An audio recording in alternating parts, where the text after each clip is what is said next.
Il est adjudant à la retraite, il s'appelle Émile Nakoulman. Si vous avez accepté de parler pour la première fois sur une chaîne de télévision, c'est pour vous libérer, c'est pour vous dire la vérité parce qu'il y a trop de mensonges. Il y a d'autres qui veulent parler à la place de ceux qui ont vécu la situation. La prise du pouvoir du capitaine Thomas Sankara, là également vous avez participé à la prise du pouvoir. Comment ça s'est déroulé? On est arrivé, on a demandé au camarade Blaise, capitaine Blaise, mais aujourd'hui là, ça aura lieu ou pas, parce que c'est demain, c'est après demain. Donc vous étiez pressé alors? Nous, on était pressés pour rendre cours. C'est pas bon de dormir avec les lions, les cobras dans la forêt classée là-bas. Il a sorti un papillon de bureau là, cubique là. Il nous a montré que vous connaissez l'écriture du leader. Oui, comme nous étions ses secrétaires, on connaît son écriture et sa signature. On a regardé, il a écrit dernier discours du président Zameti Ouiroro ce soir. Ah oui. Attendons votre action pour occuper les lieux. Top et fin. Il a fait comme ça, sa signature c'est comme ça.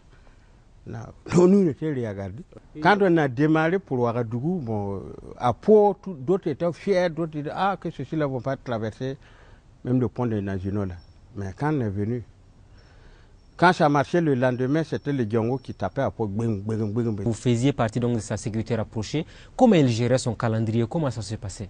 L'imprévisible. Il peut être là, il croyait qu'il y a les véhicules, il démarre avec son vélo de course, il faut rouler le suivre. On se rappelle encore des vérités de Thomas Sankara quand le président Mitterrand est venu à Ouagadougou. Il y a un groupe de la sécurité de Mitterrand qui est arrivé. Il y a un qui a osé dire que c'est la cabane du type là comme ça. Moi j'étais là, je dis non. À l'Élysée, on ne peut pas dire que c'est la cabane du président français. Si vous faites un pas, nous vous le faites, même si vous allez nous nettoyer après. Incident diplomatique. Vous avez eu à voyager avec Thomas Sankara pour voir Kadhafi? Ils sont venus avec un bout de papier manuscrit. Petit frère, tu pars me voir avant de rentrer. Il nous a montré ça. Il y a que le grand frère de passer le voir avant de rentrer. Bon, l'essence c'est pour lui, l'avion c'est pour lui. Nous, on fait que manger les sandwichs et puis aller. En tant que garde rapproché, vous avez senti qu'entre Blaise, Thomas Sankara, Henri Zongo et Pelengani, tout n'allait plus bien? Même en ville, on en parlait. Les montées d'abord son bureau. Dans son bureau. Et puis, je crois que la dernière personne qu'il a reçue avant de descendre aller au conseil, là, c'est cher Théophile Balima. Il est parti au conseil, même pas 15 minutes après, on a entendu les tirs.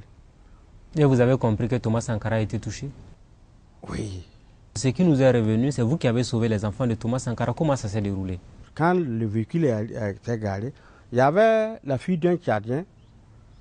Le Tchadien, là, c'est un de ses promotionnaires dans des Silabé. Mais je crois que cet officier-là est resté lors de la guerre du Tchad là-bas. Là. Il a récupéré la fille là, qui était avec lui. J'ai fait rentrer cette fille-là d'abord, suivie d'Auguste, et puis Philippe. Il a porté un truc maillot jaune comme ça, et puis il avait mordu son doigt comme ça. Il me regardait fixement. Quand je ferme les yeux, je vois. Je le revois.